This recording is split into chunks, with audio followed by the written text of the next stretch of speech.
अध्याय 49। उज्ज्वल बुद्ध ने कमल तोड़ा। कितना प्रबल आत्मबल है, लिन मिंग ने आश्चर्य के संकेत के साथ सोचा। यहां तक कि मुई की आत्मिक शक्ति भी सटीकता के मामले में इस बूढ़े व्यक्ति से कमतर थी। मुई निश्चित रूप से एक ऐसे व्यक्ति थे जिन्होंने अपने जीवन के अधिकांश प्रयासों को मार्शल पथ पर विकसित करने पर ध्यान केंद्रित किया। शिलालेख विशेषज्ञ बनना उनका केवल एक पेशा था, लेकिन यह बूढ़ा व्यक्ति एक पेशेवर शिलालेख विशेषज्ञ था। एक सच्चे आजीवन शिलालेख विशेषज्ञ के लिए मार्शल पथ पर अभ्यास करना उनके जीवनकाल को बढ़ाने और उन्हें शिलालेख तकनीकों के अनंत रहस्यों का अध्ययन करने के लिए अधिक समय देने का एक साधन मात्र था। ऐसा व्यक्ति वास्तव में उन उपलब्धियों से विस्मयकारी होता है जो वे शिलालेख में हासिल करते हैं। लिन मिंग ने थोड़ी देर बाद देखना बंद कर दिया और पीछे मुड़कर देखा तो लिन जियाओडोंग बिना पलक झपकाए युवा लड़की को देख रहा था। क्या सुअर का बच्चा है छोटा भाई? लिन मिंग को एक बड़ा सिरदर्द महसूस हुआ जब उसने लिन जियाओडोंग की मंत्रमुग्ध उपस्थिति देखी। उन्होंने तुरंत लिन जियाओडोंग को कोहनी मार दी। लिन जियाओडोंग कुछ शर्मिंदगी से चौंका हुआ था। वह चतुर था, लेकिन उसका दिमाग धीमा था और मासूमियत से अपना सिर खुजाता था। अब तक लिन मिंग ने युवा लड़की की आत्मिक शक्ति के उतार चढ़ाव में बदलाव देखा था। वहां अस्थिरता की झलक थी। उसके सामने शानदार ओवरलैपिंग शिलालेख प्रतीक चिंगारी और धुआं निकलने लगे। यह अचानक रंगीन रोशनी के झरने में बदल गया जो हर जगह फैल गया। युवा लड़की थकी हुई लग रही थी और उसने निराश आह भरते हुए कहा, दादाजी, मैं फिर से असफल हो गई। वह बूढ़ा व्यक्ति जो शांति से बैठा हुआ था जैसे कि वह ध्यान कर रहा हो, उसने अपनी आंखें खोली और मुस्कुराते हुए कहा, यूहान, तुमने पहले ही बहुत अच्छा किया। यदि ऐसा ही चलता रहा तो अगले कुछ महीनों या एक वर्ष के बाद आप शिलालेख मास्टर बनने का प्रमाण पत्र प्राप्त कर सकेंगे। इससे पहले यहां दादाजी को 18 साल की उम्र में सर्टिफिकेट मिला था। आप संभवतः नवीनतम समय में 16 या 17 वर्ष के होंगे। ये लड़की इंस्क्रिप्शन एसोसिएशन की प्रतिभाशाली शिलालेख प्रतिभा वांग यूहान थी और बूढ़ा व्यक्ति उसके दादा इंस्क्रिप्शन एसोसिएशन के अध्यक्ष वांग जुआनजी थे। मम्मर, लेकिन किन जिंगसुआन की तुलना में वह मुझसे आधा साल छोटी है और फिर भी शिलालेख तकनीक में पहले से ही मेरे बराबर है। इसके अलावा पिछले कुछ महीनों में मेरी शिलालेख प्रगति की गति में उल्लेखनीय कमी आई है और मुझे नहीं पता कि क्यों। प्रतिभाएं और प्रतिभाएं हमेशा एक दूसरे से अपनी तुलना करती रहेंगी। वांग यूहान ने स्वीकार किया कि मार्शल आर्ट की खेती के मामले में वह किन जिंगसुआन से आगे नहीं निकल सकती थी, लेकिन शिलालेख उनका मुख्य व्यवसाय था और वह इसमें उनसे हारना नहीं चाहती थी। वांग यूहान और वांग जुआनजी को बात करते देख स्वागतकर्ता की बड़ी बहन सम्मानपूर्वक आगे बढ़ी और कहा, एसोसिएशन अध्यक्ष। मम, क्या बात। रिसेप्शन की बड़ी बहन ने लिन मिंग की ओर मुड़ने से पहले झिझकते हुए कहा, यह युवक शिलालेख मास्टर परीक्षा में भाग लेना चाहेगा। तुम्हारा नाम क्या है? आपकी आयु कितनी है? वांग जुआनजी ने पूछा। लिन मिंग एक क्षण झिझके। उन्होंने सोचा भी नहीं था कि यह बूढ़ा आदमी इंस्क्रिप्शन एसोसिएशन का अध्यक्ष बनेगा। इंस्क्रिप्शन एसोसिएशन के अध्यक्ष के रूप में उनकी क्षमता में यह संभावना नहीं थी कि वह लिन मिंग की किसी चीज का लालच करेंगे। जब तक वह औषधीय शिलालेख या शरीर शिलालेख के बारे में अपना ज्ञान प्रकट नहीं करता जो स्काई फॉर्चून किंगडम के पास नहीं था, तब तक उसे कोई समस्या नहीं होनी चाहिए। लिन मिंग उन गैंगस्टरों और अपराधियों से सावधान था जो उससे कुछ दसियों हजार सोने के सिक्के अपने पास रखने की लालसा रखते थे। जहां तक वांग जुआनजी और मुई और उनके जैसे अन्य पात्रों का सवाल है, वे लिन मिंग को केवल युवा पीढ़ी के प्रतिभाशाली शिलालेख के रूप में देखेंगे। ये सोचकर लिन मिंग ने सच कहा। लिन मिंग 15 साल की। 15 साल की उम्र सुनकर वांग यूहान की आंखें चौड़ी हो गईं क्योंकि उसने लिन मिंग को कई बार ऊपर से नीचे देखा। क्या यह युवा लड़का भी प्रतिभाशाली था? उसकी उम्र उससे छोटी थी और खेती बाड़ी भी ऊंची न थी। क्या ये युवा लड़का केवल मनोरंजन के लिए अपना समय व्यतीत कर रहा था? हालांकि इंस्क्रिप्शन एसोसिएशन ने सामग्री या दुर्लभ खजाना उपलब्ध नहीं कराया, और जो लोग गड़बड़ करना चाहते थे वे यहां नहीं आते थे, क्योंकि इसमें कई हजार टन सोना लगेगा। यदि उन्होंने ऐसा किया तो उनके मस्तिष्क को गंभीर क्षति होगी। आपको अपनी सामग्री और दुर्लभ खजाना स्वयं उपलब्ध कराने की आवश्यकता होगी। क्या आप ये जानते हैं? मुझे पता है। मैं उन्हें इंस्क्रिप्शन एसोसिएशन से खरीदना चाहूंगा। ये कहते हुए लिन मिंग ने सामग्री की एक छोटी सूची के साथ कागज का एक टुकड़ा निकाला। लिन माइंड ने ओवरवेलमिंग ऋण का निर्णय लिया था, जो वास्तव में एक सरलीकृत संस्करण था। सरलीकृत संस्करण में स्काई बम सिल्क की आवश्यकता नहीं थी और यह स्वाभाविक रूप से बहुत आसान था। हालांकि इसका प्रभाव थोड़ा कमजोर था और इसमें शिलालेख तकनीक नहीं थी। उनका लक्ष्य केवल परीक्षा उत्तीर्ण करना था। कोई तमाशा खड़ा करने और सभी को चौंका देने की कोई जरूरत नहीं थी। ओवरवेलमिंग ऋण में कुछ शिलालेख तकनीकें भी शामिल थीं जो स्काई फॉर्चून किंगडम में खो गई थीं, और लिन मिंग इन्हें उजागर नहीं करना चाहते थे। अगर मैं ये सामग्री खरीद सका तो धन्यवाद। लिन मिंग ने रिसेप्शन बड़ी बहन को विस्तृत सूची सौंपी। स्वागतकर्ता की बड़ी बहन ने सूची हाथ में ली और वांग जुआनजी से पुष्टि का संकेत प्राप्त किया। उसने कहा, बहुत अच्छा। क्या मैं पूछ सकता हूं कि आप किस प्रकार के दुर्लभ खजाने का उपयोग करेंगे? मैं तलवार का उपयोग करना चाहता हूं। हाँ, क्या मेरे द्वारा उस पर शिलालेख लगाने के बाद वह दुर्लभ खजाना मेरा हो जाएगा? निश्चित रूप से। खजाना और सामग्री मूल रूप से आपके द्वारा परीक्षा के लिए खरीदी गई है। कृपया आएं और मेरे साथ एक तलवार चुनें। अच्छा।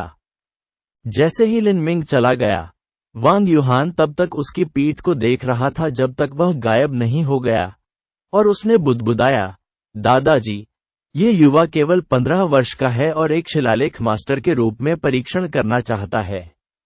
यदि वह परीक्षा पास कर लेता है तो मैं न केवल किन जिंगजुआन से हार जाऊंगा, बल्कि उससे भी हार जाऊंगा।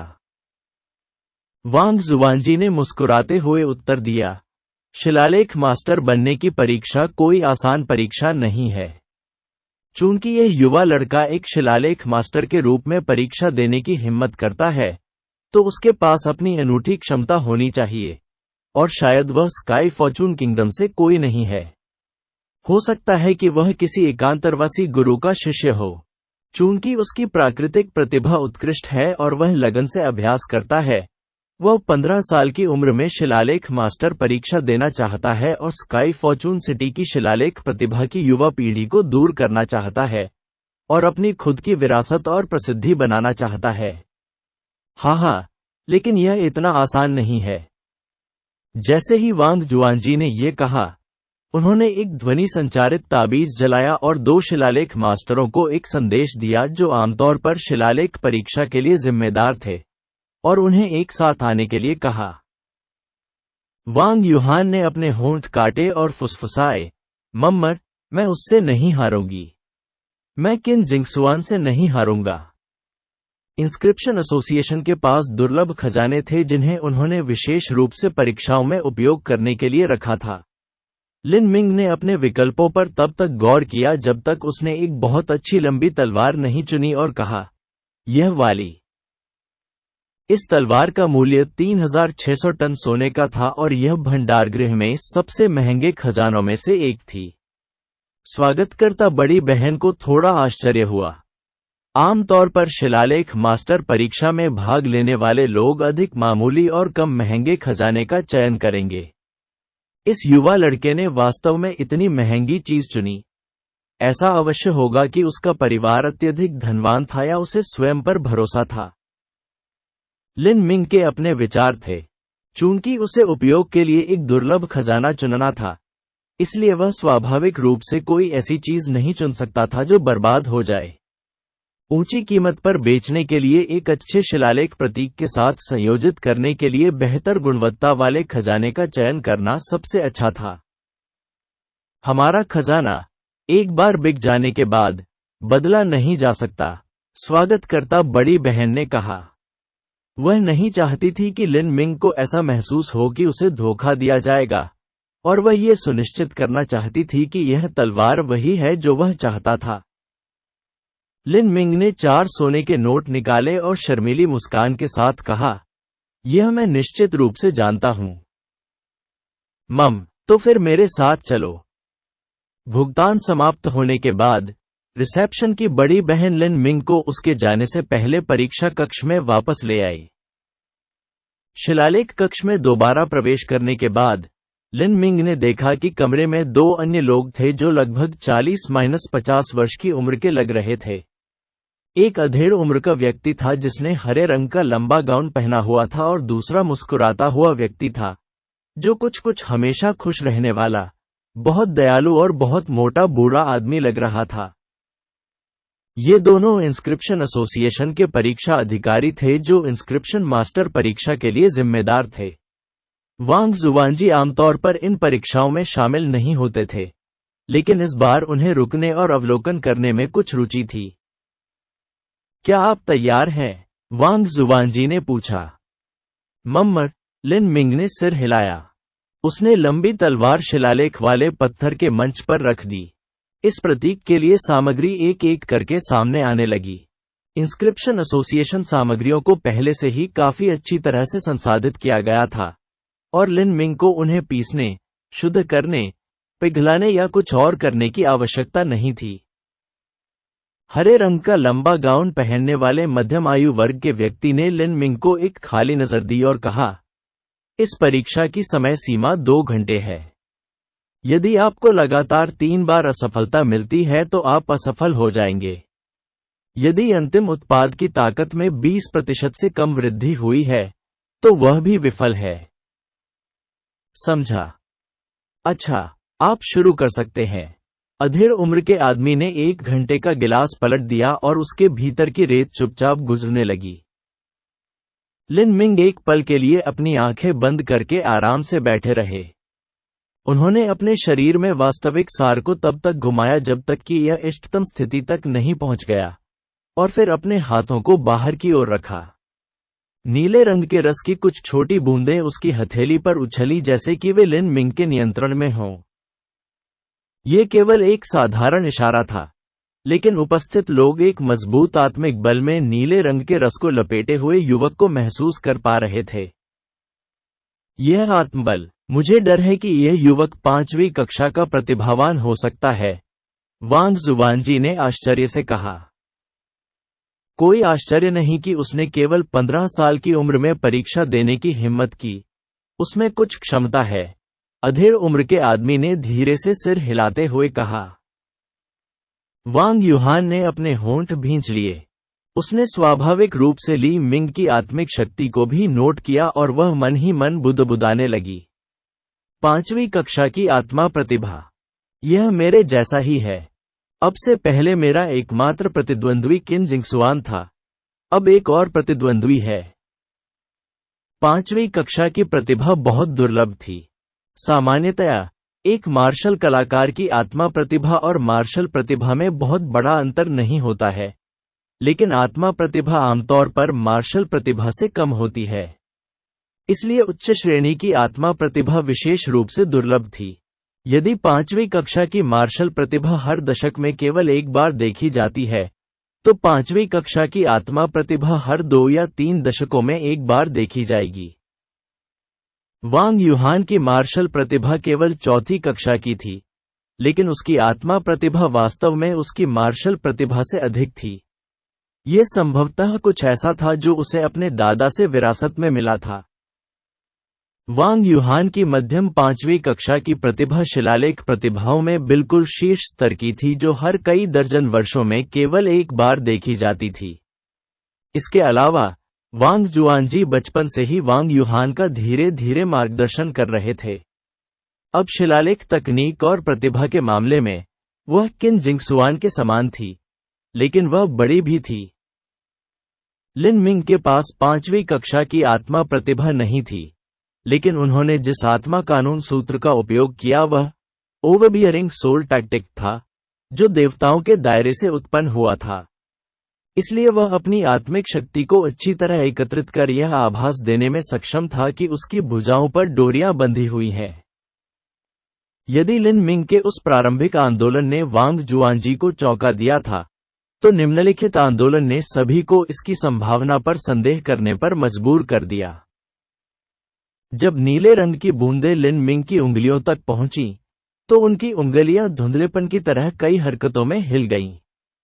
उसकी उंगलियों के खिंचाव से बूंदें धीरे से अलग हो गईं, जैसे वे रात के आकाश में चमकते नीले उल्कापिंड हों। प्रत्येक गतिविधि के बाद धुंधली बाद की छवियां दिखाई दी, जैसे चमकते उल्कापिंडों की पूंछें हवा में नजर आ रही थीं। कुछ ही झपकियों के समय में एक जटिल प्रतीक पूरा हो चुका था। वांग जुआनजी ने एक तेज सांस ली, और मुस्कुराते हुए बूढ़े व्यक्ति की मुस्कान भी फीकी पड़ गई। उज्ज्वल बुद्ध कमल तोड़ रहे हैं। एक आम आदमी केवल मनोरंजन के लिए देखेगा, लेकिन एक विशेषज्ञ रास्ता देखेगा। लिन मिंग के हाथ की गति गुजरते बादलों और बहती नदियों की तरह थी। शिलालेख विशेषज्ञों के बीच इसके लिए एक विशेष शब्द था, जिसे bright Buddha plucking the lotus कहा जाता था। द ब्राइट बुद्धा प्राचीन काल का एक मिथक था जिसे थाउजेंड फिंगर बुद्धा कहा जाता था। दंतकथा में कहा गया है कि बुद्ध के 10 हाथ थे, प्रत्येक में 1000 उंगलियां थीं। हर साल ब्राइट बुद्धा के बगीचे में जल कमल खिलते थे और वह बीज इकट्ठा करते थे। एक ही चाल में ब्राइट बुद्ध सैकड़ों जल कमल के बीज निकालने में सक्षम थे। इसलिए प्राचीन धार्मिक ग्रंथों ने इसे bright Buddha plucks the lotus के रूप में वर्णित किया, और शिलालेख मास्टरों ने शिलालेख के अद्वितीय महान स्वामी का वर्णन करने के लिए इस शब्द को संयोजित किया, जो इतनी तेजी से शिलालेख प्रतीकों को खींचते थे कि छाया पीछे छूट जाती थी। निश्चित रूप से यदि वे केवल चित्रांकन की गति पर चर्चा करते, तो मार्शल आर्ट में अधिक पारंगत कुछ शिलालेख विशेषज्ञ तेज होते, लेकिन यदि वे अपनी आत्मिक शक्ति को इतनी तेज गति से बनाए रखना चाहते हैं और कोई स्थिरता या सटीकता नहीं खोते हैं, तो ऐसा होगा स्वर्ग पर चढ़ने से भी अधिक कठिन होगा। इस प्रकार की छाया जो बनाई गई थी, कोई केवल स्वर्ग की धारणा और श्रमसाध्य प्रयास से ही इसका अभ्यास कर पाएगा।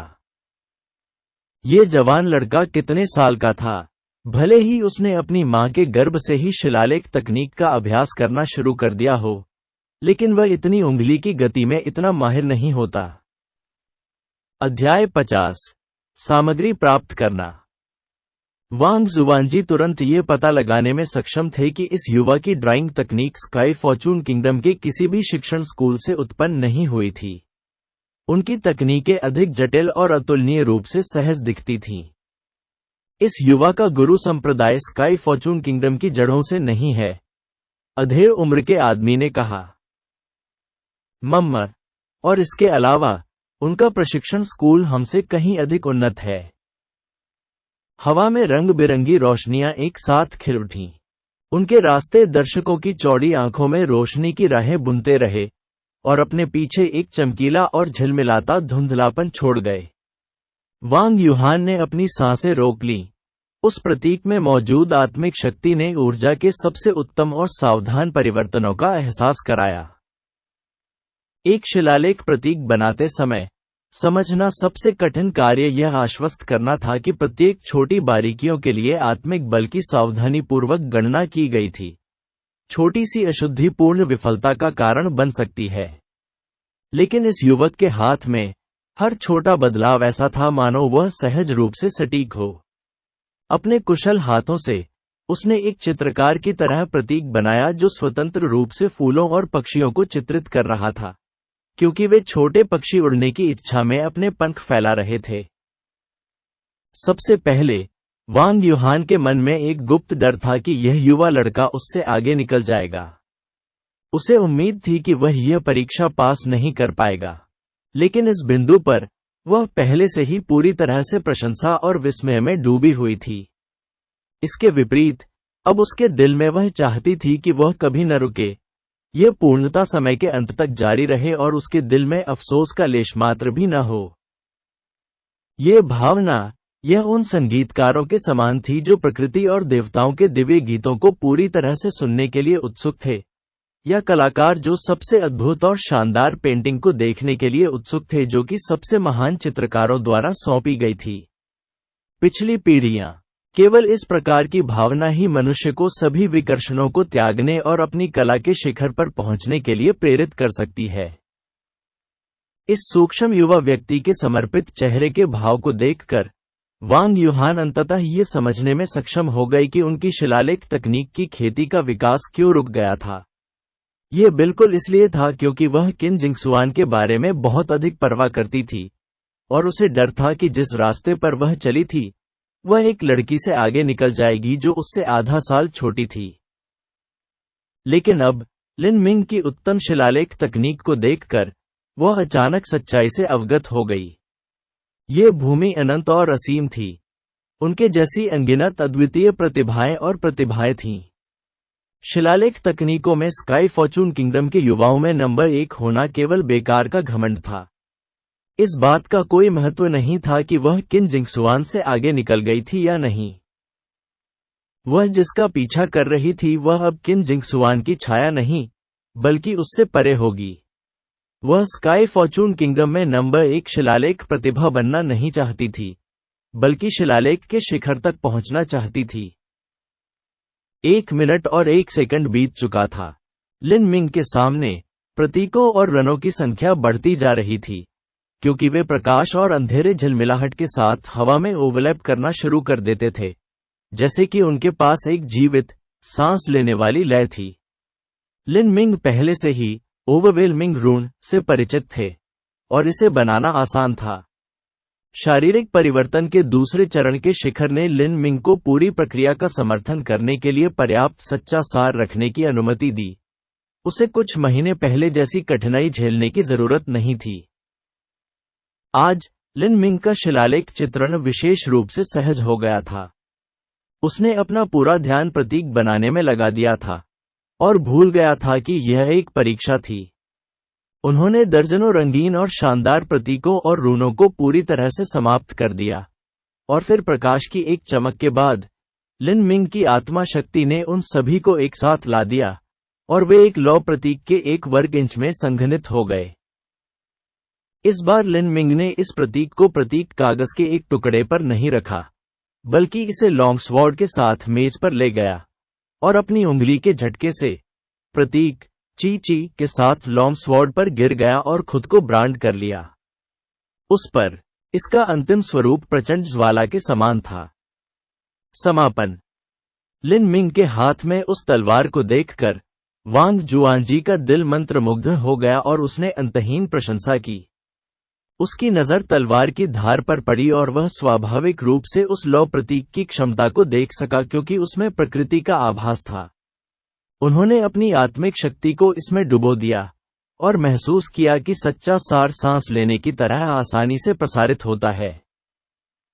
वांग जुआनजी यह पुष्टि करने में सक्षम थे कि यह एक आदर्श शिलालेख प्रतीक था, लेकिन जिसने इसे बनाया वह एकमात्र युवा लड़का था जिसका असली सार शारीरिक परिवर्तन के दूसरे चरण में था।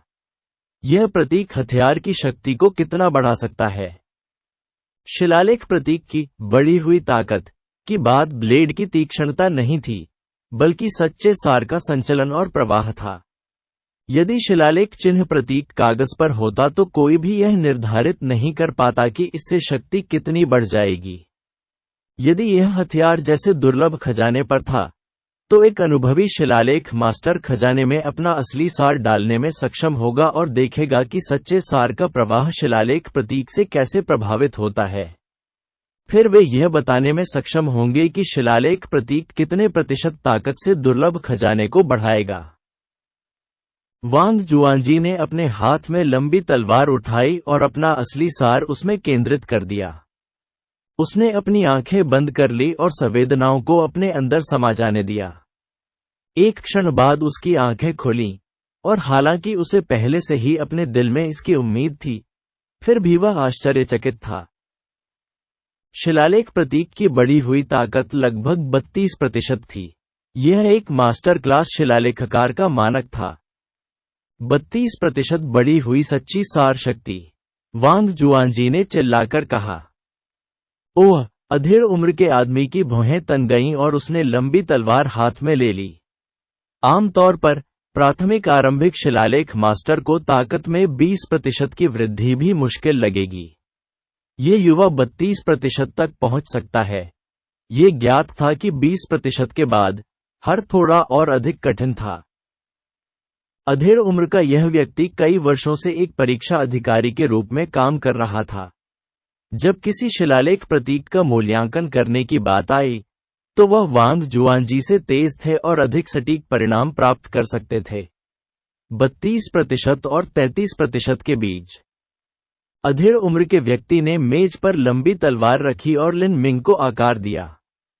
ये बच्चा कहां से आया? वह अभी कहीं से बाहर आया। क्या उसका कोई दोस्त था? साथी?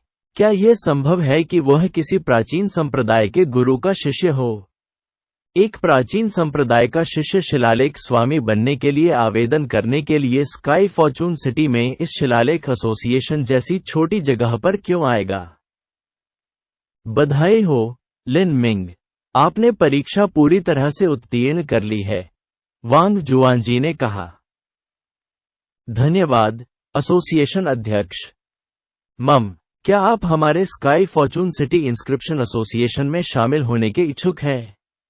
वांग जुआनजी ने लापरवाही से पूछा। उनके विचार में इन प्राचीन कुलों के शिष्य स्काई फॉर्चून सिटी के इंस्क्रिप्शन एसोसिएशन में शामिल नहीं होंगे। यदि 10 से पूछा जाए तो 10 इसे ठुकरा देंगे।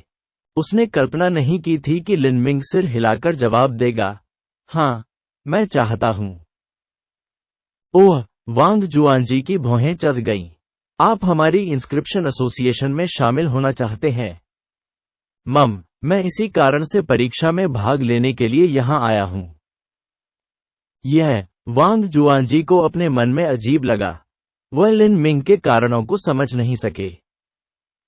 मम, एसोसिएशन अध्यक्ष को ईमानदारी से बताने के लिए, मैं सामग्री खरीदने के लिए योगदान अंक अर्जित करने के लिए इंस्क्रिप्शन एसोसिएशन में शामिल हुआ। सामग्री खरीदें। यदि आपको दुर्लभ और बहुमूल्य सामग्रियों की आवश्यकता है तो आपको योगदान बिंदुओं की आवश्यकता होगी। इन सामग्रियों का उपयोग करने के अनगिनत तरीके थे। क्या यही वह लड़का था जो उन्हें चाहता था, या उसका स्वामी? उसका गुरु अथाह उच्च कौशल वाला कोई वरिष्ठ व्यक्ति होना चाहिए। उस तरह का व्यक्ति स्काई फॉर्चून सिटी जैसी छोटी जगह में एक छोटे व्यापार संघ में सामग्री की तलाश क्यों करेगा? वांग जुआनजी ने लंबे समय तक इस बारे में सोचा और थोड़ी झिझक के साथ कहा, यदि आप इस तलवार को इंस्क्रिप्शन एसोसिएशन को बेचते हैं, तो मैं आपको सामग्री खरीदने के लिए 3000 योगदान अंक का व्यापार करूंगा। लिन मिंग चौंका और तुरंत खुशी से बहुत खुश हो गया। उसे चिंता थी कि उसे कई मिशन पूरे करने होंगे। उसने नहीं सोचा था कि वह इतना भाग्यशाली होगा कि वांग जुआनजी इस तलवार को 3000 योगदान अंकों के लिए व्यापार करने का प्रस्ताव देगा।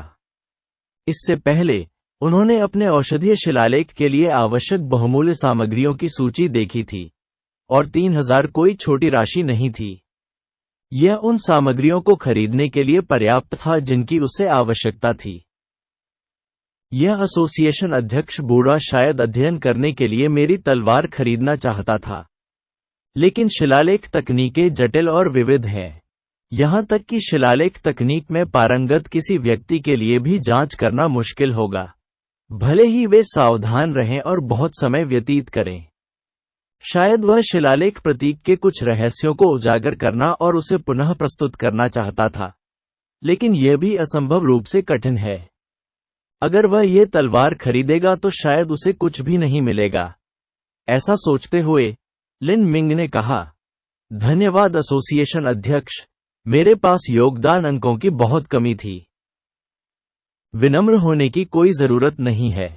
यदि किसी दिन आपका शिक्षक स्काई फॉर्चून सिटी आता है, तो कृपया एक सम्मानित अतिथि के रूप में हमारे स्काई फॉर्चून सिटी के इंस्क्रिप्शन एसोसिएशन में उनका स्वागत करें। वांग जुआनजी ने लिन मिंग को शुरुआत में इतनी अनुकूल परिस्थितियां दी। इसके दो कारण थे। सबसे पहले, वह तलवार का अध्ययन करना चाहता था, और दूसरा, वह लिन मिंग पर जीत हासिल करना चाहता था। और संभवतः लिन मिंग के पीछे के रहस्यमय संप्रदाय को जानने का अवसर प्राप्त करना चाहता था। चौथे स्तर के शातिर जानवरों का खून, 1 जिन, 1100 स्वर्ण टन, 150 योगदान अंक। Sky blue cloud flower seeds, 12, 600 gold taels, 80 योगदान अंक। ड्रैगन ब्लड रूट जूस, 1 जिन, 600 स्वर्ण टन, 60 योगदान अंक। दुर्लभ एवं बहुमूल्य सामग्रियों की बिक्री की प्रभारी एक 40-50 वर्ष की अधेड़ महिला थी। लिन मिंग की सूची पढ़ते समय वह अपनी आपूर्ति की तुलना कर रही थी और हर बार मिलान होने पर कीमत उद्धृत करती थी। हर मैच के दौरान वह रुकती और लिन मिंग को देखती। ये छोटा लड़का, वह बहुत सारी दुर्लभ और कीमती चीजें खरीद रहा था। आखिरकार वह उनके साथ क्या करने की योजना बना रहा था? लिन मिंग ने दर्जनों सामग्रियां सूचीबद्ध की थीं, जिनमें कई कीमती और दुर्लभ सामग्रियां भी शामिल थीं। उदाहरण के लिए, चौथे स्तर के शातिर जानवर का खून एक छोटी शीशी कीमत में एक दुर्लभ खजाने की बराबरी करने में सक्षम होगी। यदि उसने बाजार मूल्य पर इसे खरीदने के लिए इंस्क्रिप्शन एसोसिएशन को छोड़ दिया होता, तो यह कम से कम 3000 सोने की टन होती, और तब भी वह जरूरी नहीं कि इसे खरीद पाता। अगर यह आधे साल पहले की बात होती, तो लिन मिंग ऐसी चीजों के बारे में सपने में भी सोचने की हिम्मत नहीं करते। आवश्यक सोने की मात्रा शीघ्र ही 10,000 तक एकत्रित हो गई। आवश्यक योगदान बिंदु भी लगभग 2000 तक पहुंच गए। जैसे ही लिन जियाओडोंग ने सोने की आवश्यक मात्रा में वृद्धि देखी, वह केवल अबेकस के निरंतर ड्रोन को सुन सकता था क्योंकि यह पॉप पॉप ध्वनियां बना रहा था। प्रत्येक पॉप ने उसे अगले आइटम के बारे में भयभीत और आशंकित महसूस कराया, लेकिन जल्द ही उसे केवल स्तब्धता महसूस हुई। आखिरकार उसने वह देखा जिसे लोग बहते पानी की तरह पैसा खर्च करना कहते थे। कुल कीमत 10,000 सोने के टन और 2100 योगदान अंक। क्या आप इस खरीदारी की पुष्टि करना चाहेंगे? अधेड़ उम्र की महिला ने अपना अबेकस खोला और लिन मिंग से पूछा। यहां तक कि स्काई फॉर्चून सिटी का एक शिलालेख मास्टर भी, जो बहुत विद्वान और प्रसिद्ध था और महान भी था, इतनी दुर्लभ और कीमती सामग्री नहीं खरीदता था। यह छोटा लड़का कौन था? उसके पास इतने सारे योगदान अंक कहां से आए? हाँ, मैं इन्हें खरीदना चाहूंगा, लिंग मिंग ने कहा और उसने अपनी आस्तीन से सोने के नोट और एक पॉइंट कार्ड भी निकाला। इस पॉइंट कार्ड में एक कार्ड नंबर होता था जिससे पता चलता था कि रिकॉर्ड में उसके कितने योगदान पॉइंट थे।